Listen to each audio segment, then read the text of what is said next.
Initiative, after relating and in-depth exposition of the extempore exposition of the issue, I don't think there's much left for me to actually talk about the antecedents or the historical background of the conflict as well as the various issues involved. But I do want to talk a little bit about certain aspects which I think deserve our attention today. Partly also because this has been perhaps one of the most brutal, the most genocidal war in recent memory. Also because this is perhaps for the first time that, when Jean Baudrillard talked about the Gulf War, and there was this whole thing about the Gulf War as spectacle and the television portrayal, telecasting in real time, we are actually one removed. If you look at the Israeli populations, almost like in carnivalist picnic fashion, on hilltops, viewing the bombardment in Gaza. I don't know whether any of you have actually seen these photographs. This photograph and this footage is actually unprecedented. And you are actually able to witness genocidal war being carried on a section of population by a group of people who are there assembled with their sofas, with their refreshments and so on, watching as if they are watching war on television. So there is something really perverse about what's going on. But all the same, I do not want to sort of harp continuously on this very depressing, very negative scenario that is unfolding before us every day. Now, with the ground assaults having begun, the situation has actually reached unimaginable proportions. I do want to say that there was a time in the 1939, 41, 42, when Nazi Germany looked so invincible. It never occurred to us that 2 years down the line this regime would not exist. There is no invincible regime. There is no invincible power in this earth. And in a manner of speaking, the current Gaza war has denuded Israel of the last shreds of moral legitimacy that it had even among Jewish populations across the world. This time, what we have seen across is not just lefties and Palestinians rising up to revolt against or to protest against the genocidal war launched by Israel.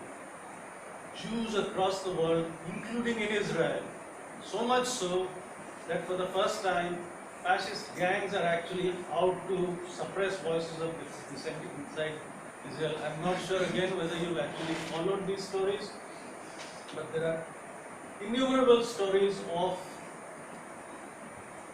protesters, Jewish citizens of Israel who are actually protesting and who have been attacked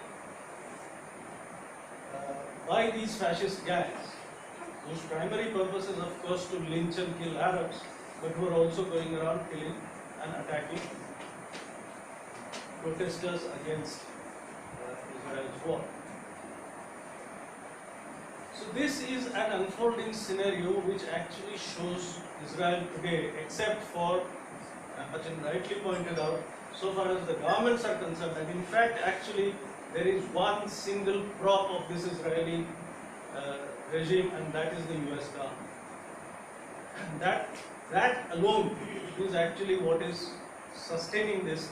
All others are basically showpieces in this game. All other states who are taking or not taking positions will change positions overnight if the US, in some fashion, the United States government position were to change, or if United States itself were to be faced with a crisis. Right now, the difficulty that most of us face, and here I am talking particularly about the context in India. Achin was talking about the way in which our media has completely blanked out any report of, in fact it's ridiculous the extent to which we can be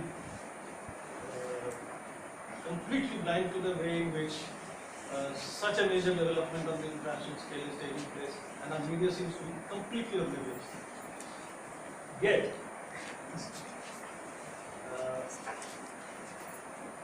it is one thing for our mainstream media, our mainstream corporate media, whose interests are tied, whose nexuses with global capital and so on are becoming increasingly evident. And by the way, the fount of the global propaganda campaign from the US, the US media, has also to do with the fact that important Zionist corporate lobbies control practically the entire American media, including New York Times and others supposedly neutral news houses. Our situation here is all the worse because in the new dispensation of the Modi regime that has appeared, that has taken charge since May, there has been a sharp turn in the kind of what one can only call Islamophobia, which has neatly inserted itself into a position taking on the Israel-Palestinian conflict. And let us be very clear, the struggle in Palestine is not a struggle of Islam, it is not a struggle of religions, it is not Islam versus Judaism. It is a struggle of the Palestinian people against an occupation which has been basically instituted because of European and Western guilt. It is the guilt of the Holocaust which actually lies at the root of the West rallying behind Israel, setting up and rallying behind Israel. And so it is not something which has at all anything to do with the religious question, with the religion question. It is a question of political justice, it is a question of an occupation, an illegal occupation, and a liberation struggle.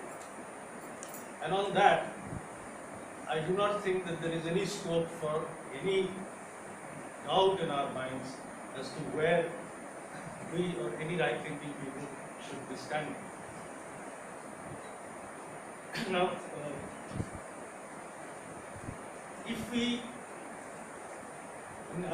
while Achin was talking, I was actually recalling, I had the opportunity of visiting Palestine a few years ago.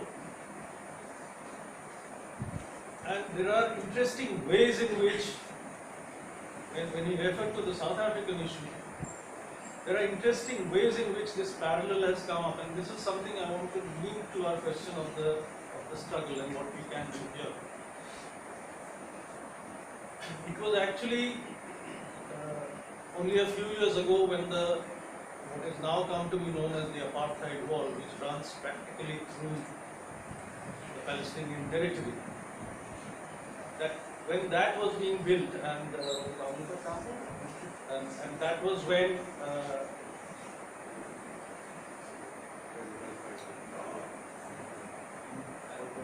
first one before Mandela. Tutu.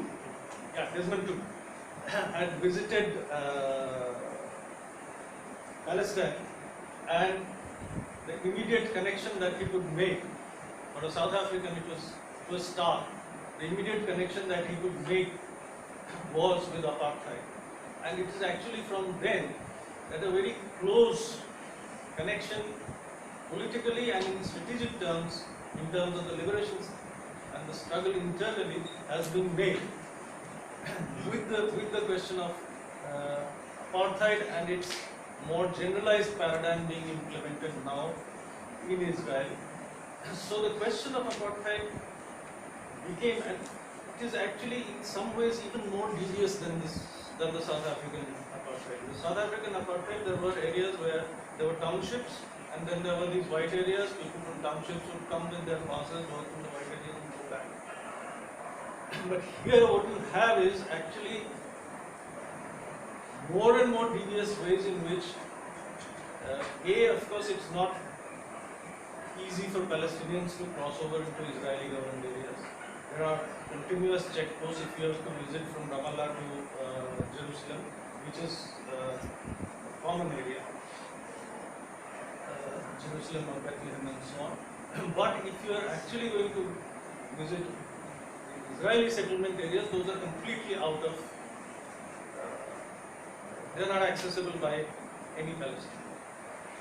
But what is worse is that with the coming up of this wall,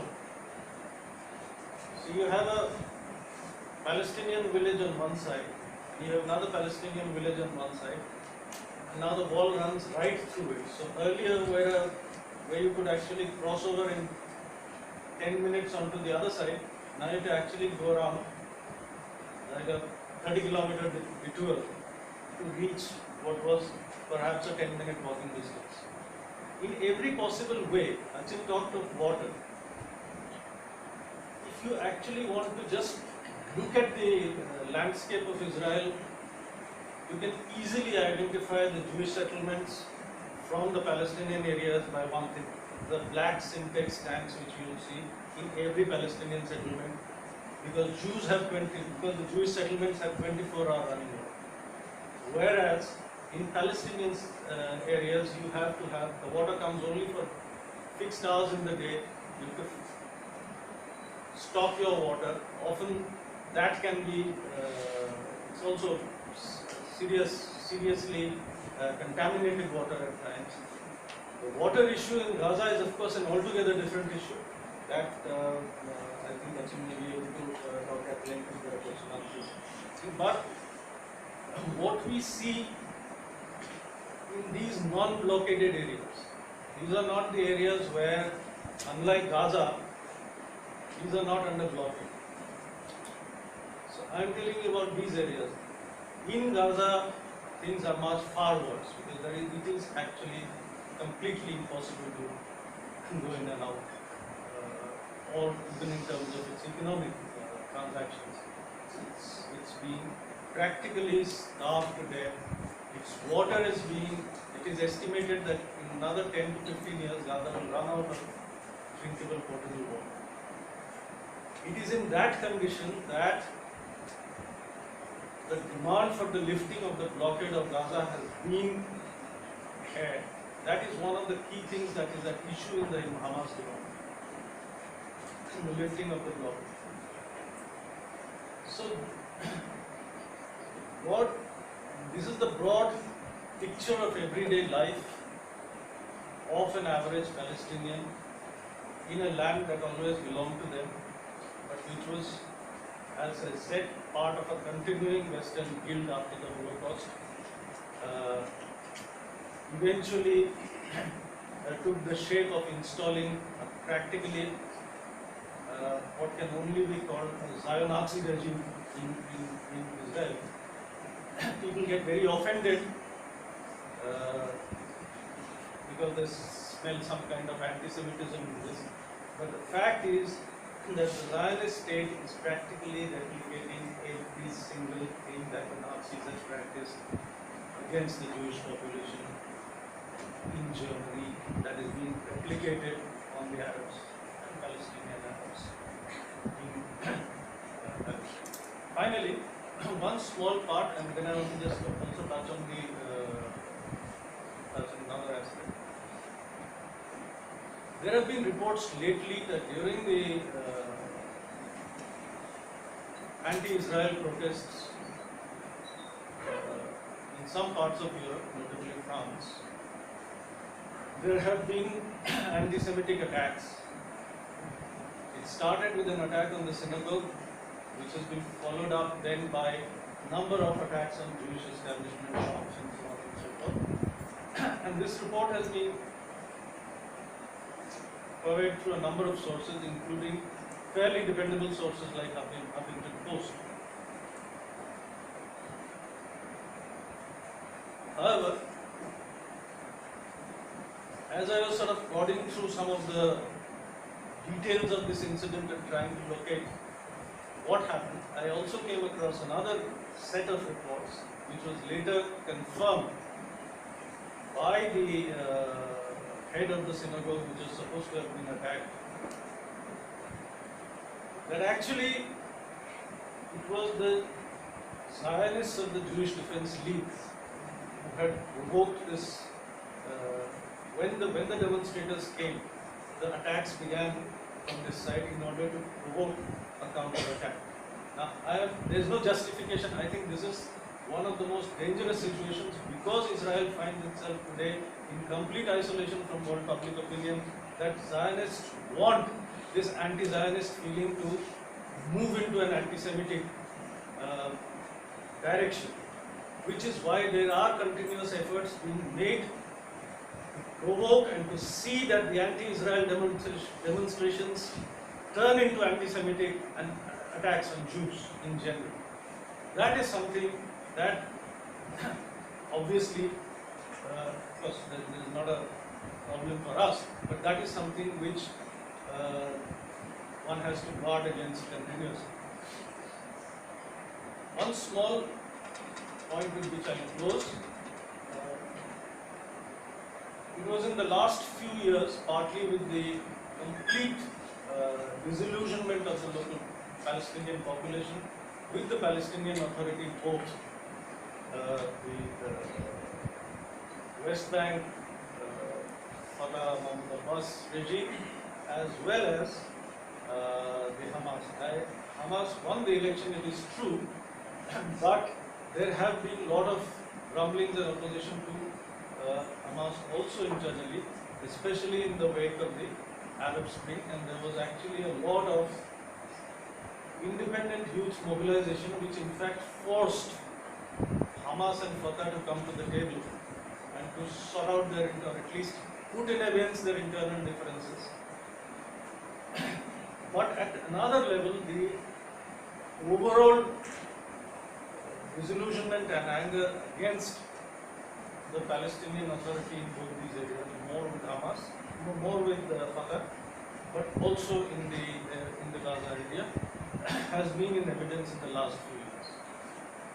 It was actually in the run-up to what we saw in the case of the Arab Spring, in big demonstrations in Gaza, were actually preceded by the Arab Youth Movement, which actually, the Palestinian Youth Movement, which came into existence a few years before that, and an important, what one could call a civil society initiative, which is called the BDS movement, which is the boycott and divestment movement, which has called for the cultural and academic boycott of Israel, cultural, economic, and academic boycott. And I think if the connection with South Africa is still fresh in our minds, one of the big things that actually made the South African issue impacted on South Africa even in economic terms, was the boycott of South African goods way back in the 80s. So my appeal to you would be from here we are not in a position to make any decisive intervention, but take a look at all the goods that you use on an everyday basis. Those which have Israeli connections, from Hewlett Packard to Coke and Pepsi, try and avoid buying anything which has any Israeli connection.